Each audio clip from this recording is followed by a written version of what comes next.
Let us move on to the AFC. After 8 weeks, the Pittsburgh Steelers are still undefeated, and they have a favorable schedule for the next couple weeks. They play the Cowboys, the Jaguars. So they do have a favorable schedule, and they could end up very well being 10-0. Meanwhile, Patrick Mahomes is still slinging the football. His Chiefs are 7-1. And then we have the Ravens and some other favorites. Kevin Kim, who is your favorite in the AFC? Yeah, I know the Steelers are undefeated, and they were my pick to win the AFC North back in July, but still the Kansas City Chiefs. I just think that the amount of firepower they have is just too much, and also their defense is becoming better week by week. And also the Steelers, I'm going to give them credit for playing very, very well, but they've also, played very close to pretty inferior teams, and that's been kind of questionable to me. But their coaching is great with Mike Tomlin. We saw last year with no quarterback, basically playing Duck Hodges and Mason Rudolph, and still, going 8-8. I think that was the record. I might be wrong on that, but I still think it's the Chiefs because Patrick Mahomes. That's pretty simple. Patrick Mahomes. They're going to get it figured out with Le'Veon Bell and Clyde Edwards-Helaire. They haven't been able to get them going for the past 2 weeks, but once they do, this offense is going to become even more potent, and I don't think the Steelers' defense can really stop them. And Patrick Mahomes is having a quietly top 3 MVP season because he's not being mentioned, but he's still playing at that elite level, and we just expect so much from Patrick Mahomes that, we talked about it all the way at the beginning of the season. This is the Chiefs team, and the Bucs are being compared to the Chiefs team because of the weaponry, because of the coaching. But, we'll see how it goes. Geoff A., who is your favorite in the AFC? I have the same favorites as Kevin. It's got to be the Kansas City Chiefs. There's too much firepower on offense. They have great wide receivers. Tyreek Hill's a beast. And, I think they'll eventually figure out their running back issue, which, after getting Le'Veon Bell, they haven't been giving Clyde Edwards-Helaire too much playing time, and it's kind of messed up right now. But I think Andy Reid is eventually going to figure it out. And the Steelers' defense, they have really surprised me.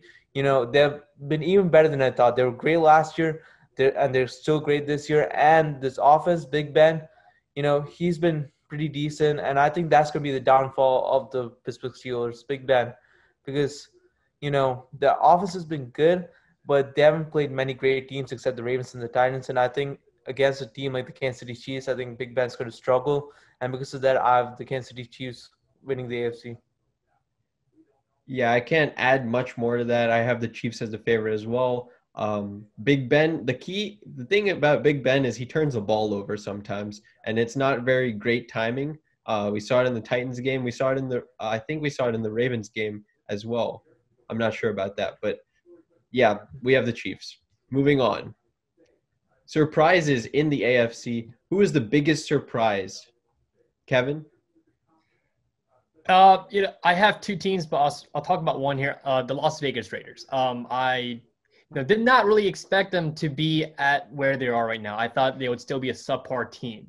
But the way that John Gruden really has turned this team around, made them competitive, the way that they beat the Saints and the way that they beat the Chiefs, let's not forget the only loss that the Chiefs have are to John Gruden's Raiders. And Derek Carr is playing at a very improved rate from compared to last year. And I think this Raiders team, has been playing very solid. Their loss to the Buccaneers was a blowout, but also if you watch that game, it wasn't really a blowout till near the second half and towards the end of the game. They've been playing competitively. They're not going to win the AFC West, no way, but I can see them snatching a playoff spot maybe. Depends on how the Browns play, but they just beat the Browns pretty handily. So Raiders definitely have been my biggest surprise. Geoff A. My biggest surprise has been the Miami Dolphins. When Johnny came to our show for a prediction series and he said the Miami Dolphins were going to win this division, I thought there was no chance. I thought he was crazy. But, the Miami Dolphins have really surprised me. That defense is elite.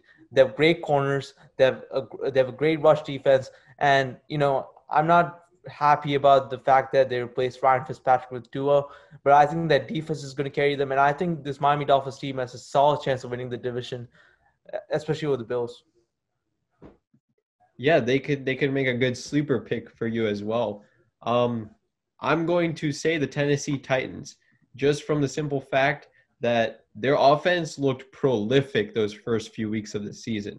Ryan Tannehill has really taken a step up, and it's not just Derrick Henry anymore. It's a dynamic duo in Tennessee, and Ryan Tannehill can throw the ball to win the game sometimes. And you saw him come back on the Pittsburgh Steelers defense and almost tie the game with the Steven Gostkowski missed field goal. Now, they did have a bad outing against the Bengals, but I attribute some of that to Joe Burrow being a great player. So Tennessee Titans, watch out for them. We saw them make a run last year. If they get back to their identity, they can always stay close in games. So that's why they were surprising for me. I didn't expect them to be this dominant in the games. Yeah, I got to comment just a little bit because they were also my other team that I was going to talk about. I thought Ryan Tannehill would regress after his huge year last year, but he hasn't really shown it. This Titans team is very good, but also the biggest thing for me is Mike Vrabel. I think he's proven to be a top 5 head coach in the NFL. He's like Belichick-esque, and he knows all these little loopholes in the rule book and everything to make his team better and like just win over situations, and he out schemes coaches, and that's a huge plus to the Tennessee Titans. And the players love him, which is always a great thing to be a coach. Okay, disappointments in the AFC. There have been a few disappointments. Who is your biggest disappointment, Kevin? I would talk about the New England Patriots because, they were my pick to win the AFC East. But I'm going to, again, go with a team with a relatively good record. I'm going to go with the Baltimore Ravens. They are 5-2 right now. So, they're a good team, and they're in the top 4 in the AFC. But the way that they've played has been very suspect. They've played close with the Eagles, and they've beaten very, very subpar teams. I'll give them credit for playing Steelers very close, but Ravens-Steelers games are always close. But they beat the Texans, they beat the football team, they beat the Bengals and Eagles. Like those are 4 of their 5 wins. Their only good win I'll give them are the Browns, but again, are the Browns really good? We don't know that yet. So Ravens really have not proven to me that they are a top contender, and Lamar Jackson has regressed so badly. I don't know what happened to Lamar Jackson, but this Ravens offense is not clicking at all. This passing game particularly is not clicking at all. I think teams have kind of figured out how to contain Lamar Jackson. Yeah, and that's a great point because Lamar Jackson last year, MVP caliber, 14-2. And then, you see him in the big games and not necessarily coming through at the end. And that's going to become a recurring theme if he can't win important games. He lost to the Chiefs badly, and now he lost to the Pittsburgh Steelers in a close game. So that's something to watch, whether Lamar Jackson and John Harbaugh can get this ship sailing in the right direction as the season moves forward. Geoff A. My biggest disappointment is Colts. Coming to the season, I picked them to win the division.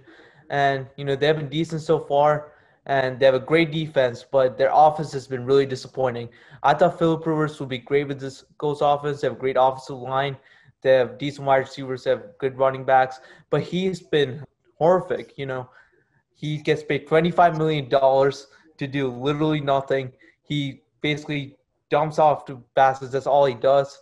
And Jonathan Taylor has been disappointing too. I thought with the entry of Marlon Mack, I thought Jonathan Taylor would step up, and he's been extremely disappointing both on the Colts and on my fantasy team. And because of that, the Colts are my disappointment. Well, wait, just one comment. I can't contradict you on Phillip Rivers' point, but I think we need to give him credit for last week because he definitely showed out last week. He was airing it out against the Lions, but again, it was the Lions. The Lions, yeah. Yeah, 41 points. I mean, this team is 5-2 and could very well win the division because they're tied with Tennessee for the same record. So I like the Colts defense, by the way. So I don't think they're a complete disappointment. I will go to the Cleveland Browns. Everyone says you should never trust in the Cleveland Browns and you should never trust in what they're doing in Cleveland. But, I thought this year, with Kevin Stefanski, I thought he had a good plan in running the ball and letting Baker set up play action. But I think the real disappointment here is Baker Mayfield.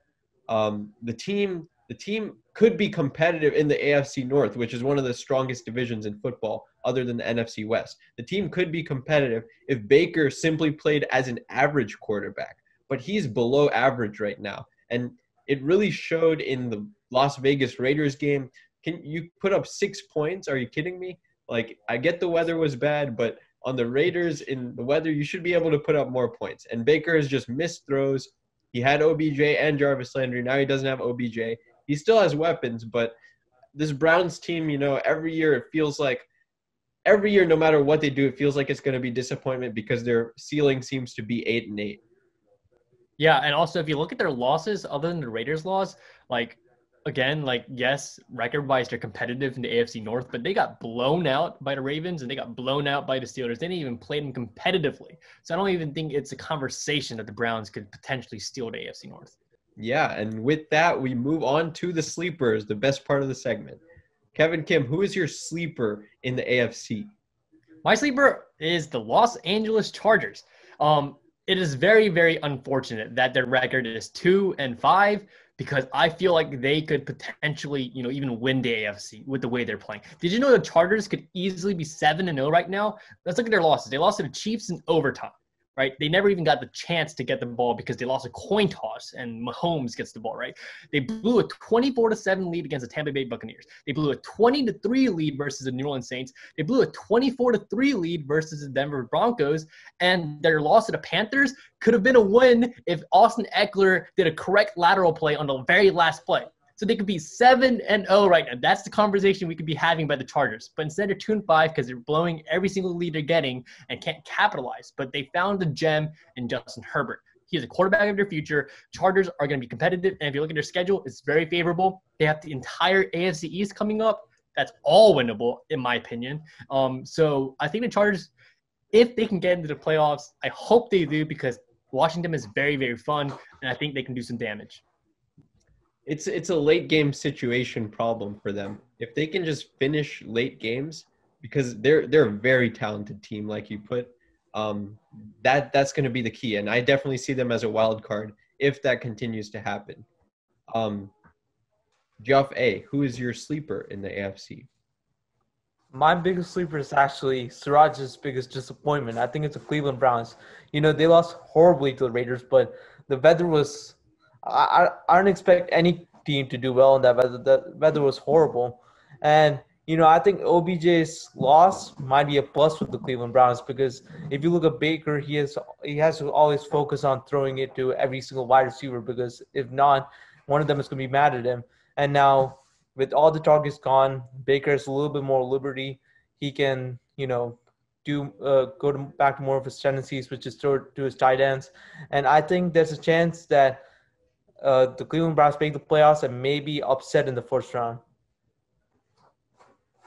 Yeah, I don't really like that take, but you're right about the talent that they have on the roster. Nick Chubb's coming back. That helps your offense.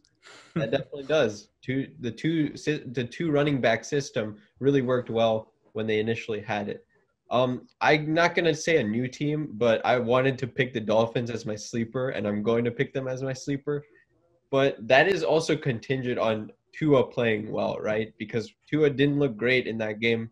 He was carried by his defensive touchdown, special teams touchdown. You're definitely not going to get both of those every week. And so Tua, if he can be a little bit of what we saw in college, and obviously his accuracy improves over time. Coaching is great in Miami. Brian Flores really knows how to scheme with the defense. And I just really like the Miami Dolphins as well. I know I picked the Bills to win the division. I'm still going to stick by that, but I see the Dolphins as a wild card, sneaking into the AFC and potentially making an upset in the first.